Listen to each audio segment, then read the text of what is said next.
Welcome to Speak as One. I'm Julie Corrieth.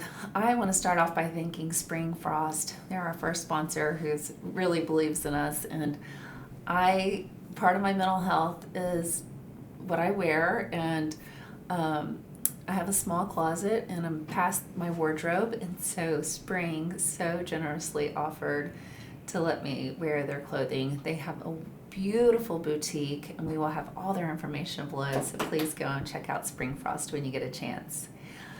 But today we are here because we have Babita Spinelli with us. Hi, Babita. Hi, Julie. Thanks for being here. I'm so happy to be here. Okay, your resume is just so impressive. I'd love to read off like what I've learned about you. Sure. Okay.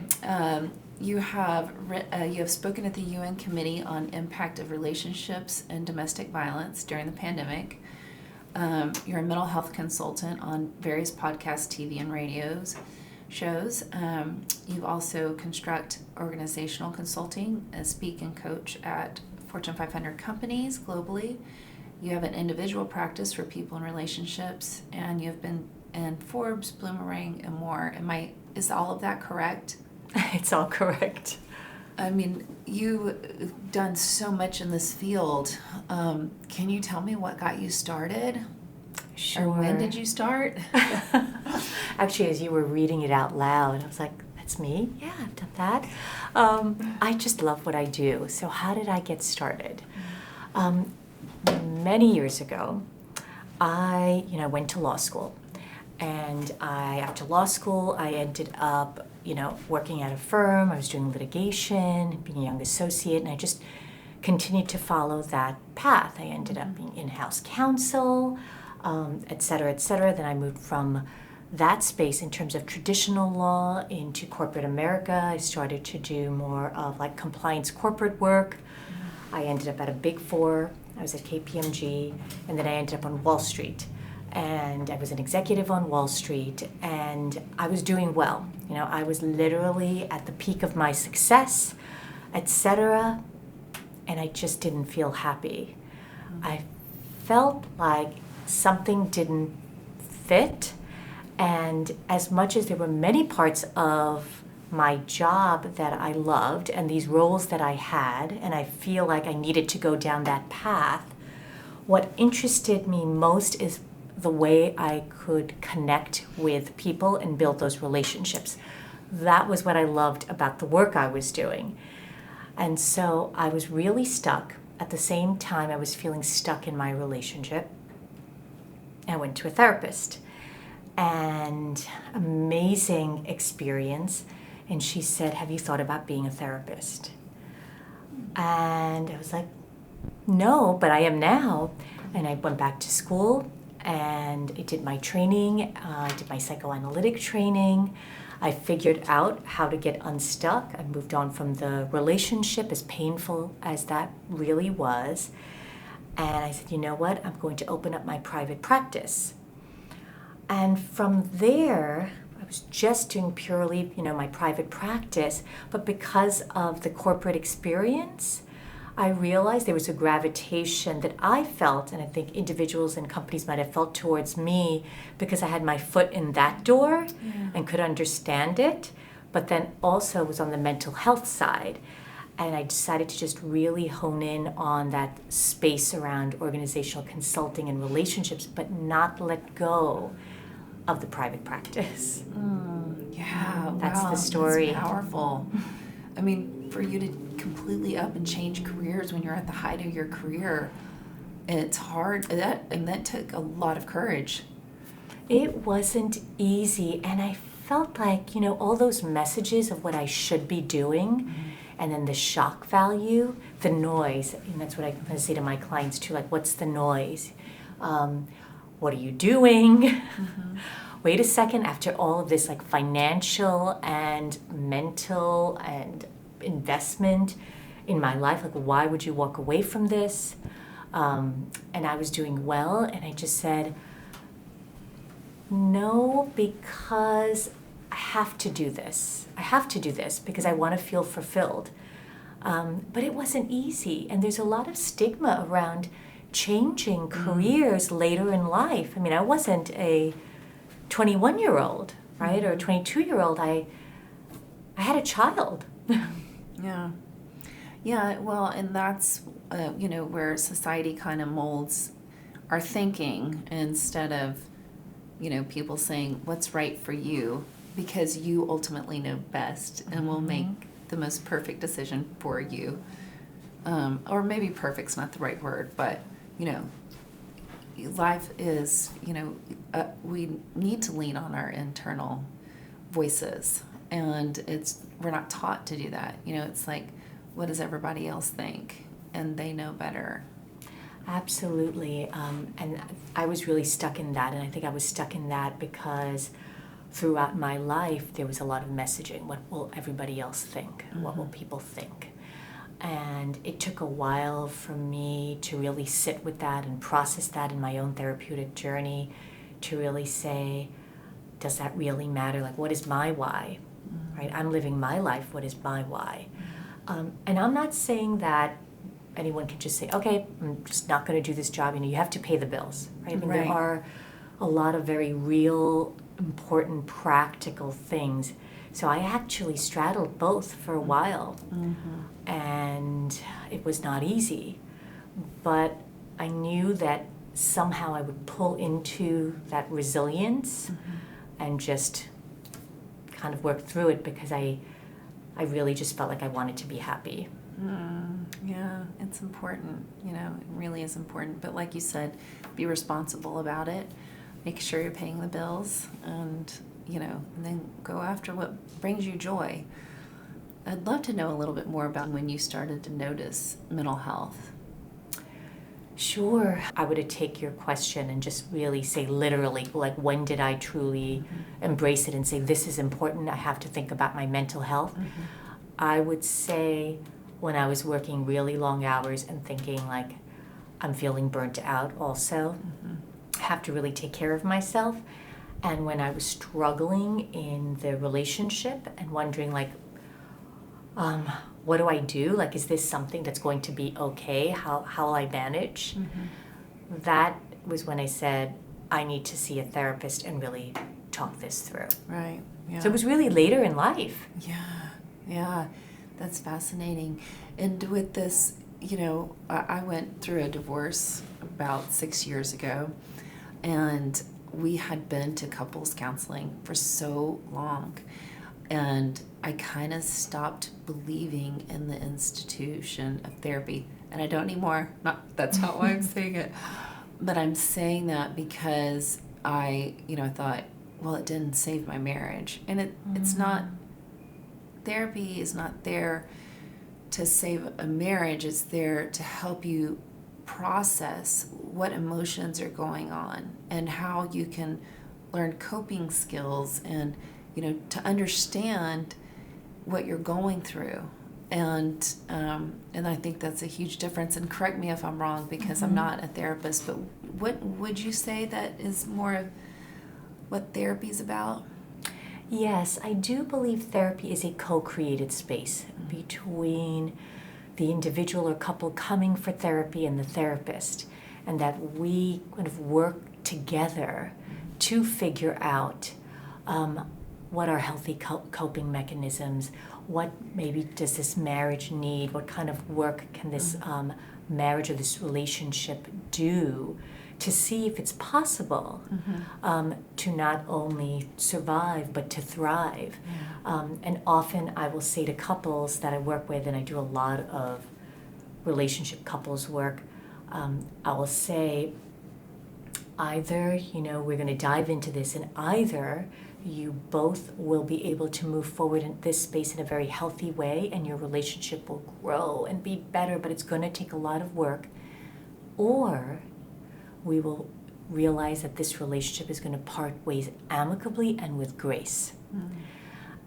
But no matter what happens, you will know yourself better than from the time you walked in here. And that is a gift. That is a gift, yeah. And, it's crazy. I think, well, for me, I had started my mental health, that's when it started declining. And I wasn't happy in my marriage, but I also was not ready to let it go because of the images that I had created in my head that were supposed to be old, like on a porch swing or something together. Yes. And I wouldn't, I could never go back. Like I've grown so much from that, and I don't know, like that kind of happened from your relationship, but you learn so much, and there are people in your life that are that teach you something, and that taught me something a lot about myself and moving on, and knowing that I can live life, on my own. And it is wonderful to have a partner, but kind of like going back to that internal understanding of myself, because I can get lost sometimes in relationships. Absolutely. I had a very similar experience, and I think many people do, feeling like they lose themselves in the relationship, a lot of accommodation or even avoidance of looking at some of those red flags, a lot of fears, so they sort of shroud themselves in the protection of the relationship. And that it can be a little scary to say, can I step out of this? If someone is a parent, are my children going to be okay? And it goes beyond than just themselves, right? Looking at that aspect as well, which I did as well. And this is why I felt very passionate about the work that I do, because I feel like when I think about divorce and also work with people in that space, everyone has their own unique journey, but there is a common thread of an experience, right? Just like the one you're describing and I'm describing, that does exist. The toll on, am I good enough? The toll of the feeling of, I failed. Oh, right? yeah. I am a failure, right? Oh, That is yeah. so powerful. I don't think there's one person who's come into my office, even if they chose it, ending the relationship, that says, I feel like a failure. Oh, I felt like a failure, and I felt shame around the fact that Yes. I couldn't make it work. It was like the control thing. Yes. And I look back at that now, and it was just like I wanted to control it, and I couldn't, and so then it just falls apart, and and then it was just the shame and this I'm a failure, and just all these thoughts that went through my head. Do you see more women think that way than men, or do you see men think that way as well? They both think that way, but I feel that women are more willing to talk about it. But men do eventually open up to start talking about it when trust is built in the therapeutic space or even in the coaching space about it. So I think ultimately, I think both genders experience it, but we just hear about it more with women. And but what I find really amazing is when I work with men, as soon as they start to feel comfortable, I think, in that space and it's normalized, they do connect with the space of failure and shame. And shame is so powerful. Shame, even just to take the step to say, I need help. Or take that step to talk about yourself, because we also have our family histories. We have a lot of the cultural aspect around shame. We have our communities and that stigma. And I think shame and failure plays in the same sandbox. Oh, yeah. Absolutely. Yeah, and shame, I feel like holds a lot of people back from going to therapy. And is there something that you could speak on, to help people if they are feeling that shame, or, if I go to therapy, what are people going to think of me? They're feeling failure in certain parts of their life. Is there something that you could say to them to help them kind of break through that? Well, I think what's really important is, first, if there's shame when they're feeling that is coming from messages or a story that they've been told, is to remember that they have their own story, and that actually is really brave, right? It's like what Brene Brown says, like, take your shame and see it as an opportunity and brave the wilderness, and know that you can create a new story. and that you can work through your shame, and that actually it takes a lot of courage, and that you have it, and that you're not alone, and that there are so many individuals that have felt the same way and working through it, and they're getting to the other side of it. I feel that that's what I would want people to know to help themselves, and it might mean someone listening to this. It might mean someone just sitting with a friend and talking something through with them to get them to that point, right? Yeah. Or reading something. But I think just to know that they're not alone, and it is a very normal feeling and experience, but all they need to do is just take that one step. That's it. And it is hard to do. It's, for some people, I mean, it was very hard for me to finally say, I need help. And not just a little help, and to pick up that phone, I had to ask a friend, can I talk to he had a friend who was a therapist, and I said, can I talk to your friend? And that was the moment, that changed the trajectory of my life. Well, one of two. When I stopped drinking was a huge moment, but this was the second one, and it was hard to do. And oh my gosh, but healing is so beautiful. Yeah. It truly is. It is so powerful and so transformative. Yeah. It really is life changing. It is. Isn't it? Yes. I always say one small but mighty step at a time. It's like you may think if I just do something small, right? If I just speak to a friend about it, maybe can make that phone call, that, you might question that. But that's all it sometimes takes. Yeah, it does. I love that we're talking about it more than ever now. It's just so important. I feel like in general it's helping people, break the shame. People are trying to get to therapists more than ever, and when we don't have enough. Now we're at a point where there's not enough help. It is truly a space where people are looking and practices are full. One of the things that I think is really amazing is that a lot of companies are integrated that employee benefit. I mean, I work with several companies in that space where might be running a group and maybe a workshop. They're also carving out 30 minutes for each of their employees to do either therapy or some form of coaching and encouragement, etc. And it's happening out there. Yeah. So I think what's really great is recognizing that the fabric is sort of changing, and it is being more normalized and integrated into the workplace, which is really important. So we've got the one-on-one, but it's going into the fabric of the work environment, which is so important. Oh, it is, because if you can think about family life and then going to work, and you spend so much time at work, to be able to have a healthy work environment, and then to take that home with you and be able to, to just be able to come home from a work environment that supports you, then you'll feel more supported and ready to support others at home. Absolutely, and they do overlap. I mean, one of the things I say is in relationships is it's the relationship to yourself, it's your personal relationships, and then your relationships in the workplace, those workplace dynamics, and they all bleed into each other. So sometimes, individuals will say, well, that's separate. I'm not here to talk about work.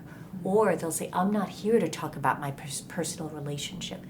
But over time, it's no, they actually both need to be talked about. Both spaces need to be talked about because they do overlap. If you don't have boundaries in your workplace, you're going to bring that home, and your stress level, right, your burnout is going to impact your relationships at home. Right, absolutely. So when you are, speaking globally, are you speaking, is the majority of your talks around relationships, or do you talk about other things with mental health? I do talk about other things. I also speak about mindset and how shifting our mindset can have a positive impact on our mental health and how we do that. And part of that, right, sort of replacing some of those negative thoughts with more positive ones, being able to lean into what I call stress resilience, etc. I'm also speaking about toxic positivity. So, for example, I'm going to be giving a talk on that where I'm speaking to a group of people that work with trauma clients, trauma patients, because there's one thing to say to be positive, but when someone has been through trauma, that's actually not so healthy. Oh, yeah. I know that from experience. I mean, I used to, try to do the top 5 things, or I would sign up for all these classes and, trying to get positive, and then I just beat myself up more because I couldn't get there, because of, all the trauma I had been through. And it would really bother me, and it doesn't bother me so much anymore, but I do think there needs to be, some sort of way of saying, and by the way, if you feel like, if it's a program or whatever, because then you're blowing money on a program that you're not going to finish. And then you're, beating yourself because you can't do these 5 things that they tell you to do. I think that they should say, if you've been through trauma, or if you're feeling like this is too much for you, maybe it's time to go see a therapist. I don't know what they'd say. I'm just like... No, I love that you said that, and I want to just piggyback on that. That is so on point, because I think what's also happening in the environment, there's so many amazing things to reach into, right? Everybody's like, I want to feel empowered, I want to grow, I want to feel fulfilled. I mean, I also created my own course around rebuilding your life after divorce because I really wanted individuals to kind of utilize some of the tools that I think would be helpful, but I have language in there that says, if you're still processing certain feelings of grief around this, if you still feel that you're in a space of trauma, press pause and go explore it in therapy. Like, there's some amazing programs that will be waiting for you. You can go into all of those spaces, but it's okay to take a step back and say, I might have some PTSD symptoms around this. I might have some trauma, and maybe I don't know that it is trauma, but I'm off. Yes. I'm not functioning. I'm crying all the time. This is so hard. Or I'm not taking in all of these tools. It's feeling like too much. And so some of the talks that I give is there's always that caveat to say, everything isn't so cookie cutter. We do have to just look at our own unique journeys and say, what am I ready for? What am I capable of right now? And recognize that and just pause and say, it is okay. Because I know with social media, there's so much out there, which is what I also talk about globally, the impact of social media.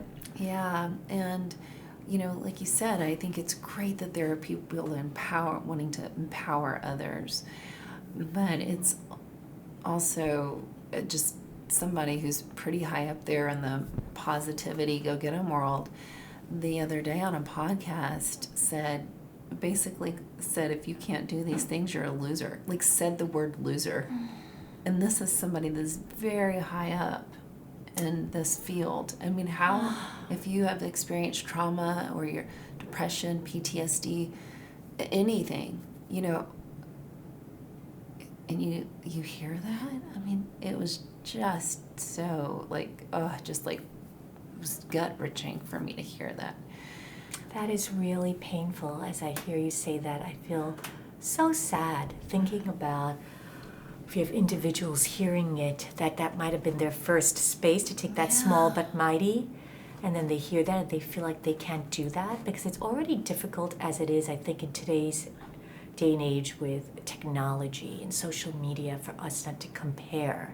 So when you hear things like that, it's so paralyzing and disheartening. And I do think that we do collectively as a society have to just be more mindful around the language around this and realize some people are in a great space. Like, I think there's phases for everything, right? Absolutely. We're like, yeah, great, you know what? And that has its place too, where I'm like, all right, we're in phase 2, let's leverage. Yeah. But I think we have to be mindful first of looking at where someone is and say, where are they right now? Like, let's locate you first. Yeah. And it's okay. It is. It's okay for us to sit with you in the dark. Yeah, absolutely. We don't have to change something right now. Just be present. Yeah. Right? For that person. Absolutely. I love that you said that. You said you speak over social media, the impact of social media, can you, just going along with what we're talking about, I mean, I've stayed out of social media for a long time until I started this, and now I'm understanding it more. But I stayed out of it for a long time because of my mental health. I couldn't look at Facebook or anything and seeing these happy families when mine was torn apart. I mean, it was just so, at the time it was so awful, and I didn't want to. I'm not wishing anything bad for these families, but I just realized I have to get off. Like, this isn't good for me. And I think about now, just my kids are getting older, and it's really hard for me to, figure out how to set boundaries around that, and all of the messaging you hear. So now I'm understanding it's like you have the empowering ones, but you also have people talking about mental health, and then I'm just talking about from that space because that's more of what I get since I'm in this field. Yes, but can you touch on social media and the impact on mental health? Sure. I mean, it's been such a great impact. I think anxiety's up. There's been an increase in how anxious people are. It's impacted self-esteem and self-worth. It's elevated body issues. We've got some elevation around depression in the space.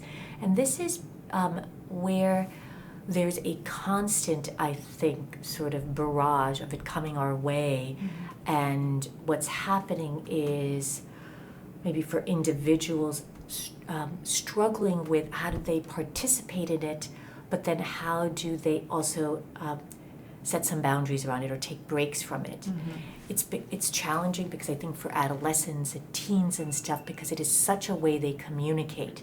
So I don't want to take away from some of the things that are wonderful about it, meaning, right? Yeah. You get all of these amazing resources, you get to connect with people.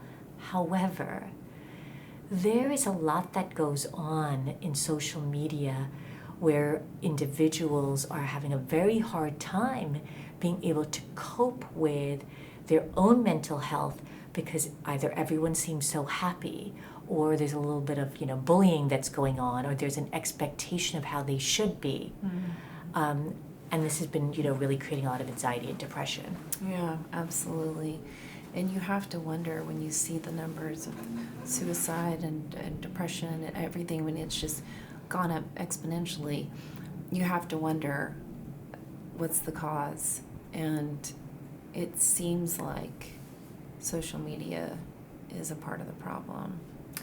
Yes, I think it's how are we using it, and are we checking in on the addictive quality about it, the codependency on it? And it's interesting because what I was just speaking on South by Southwest in the panel was more about technology and relationships. And one of the things that I said was we have all these platforms, and it's amazing because we're able to connect internationally, right, all over the world, and share resources, and people can hear us, and we can participate in global conversations.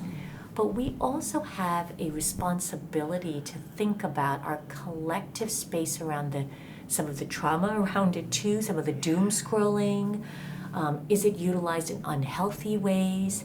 And be able to really figure out what's a way in our own lives to set those boundaries, but how do we become part of a conversation to say, how do we do this in a more humane way? Right? How do we do this in a way where there's still kindness and compassion, sharing really valuable resources, connecting with people, but being mindful of some of the more detrimental impact that it's doing to our mental health too. So we need to kind of compartmentalize it and not lose sight of this part, and then kind of cherish this part. It's not easy. Yeah, do you have recommendations around that? How much time do we have now? We still have a decent amount of time, but yeah, just a few, the ones that are a go-to for you or for your family? Or Sure. I would say it is okay to set a framework of what it looks like in your own family. Like, not to lose sight of having one-on-one connection outside of your device. Like, the whole family puts it away. For example, there's some communities that do Shabbat. Their devices go in the basket for a certain amount of time, and they're literally dialoguing with each other, or maybe they're, doing other things in their life. So the first thing is, I would say, is really think about what is the story in your family, and everyone get on board in carving out those spaces. Mm-hmm. The second is have the dinner conversation or breakfast conversations with your kids, the people in your life, around social media. Like, put it on the table, talk about it.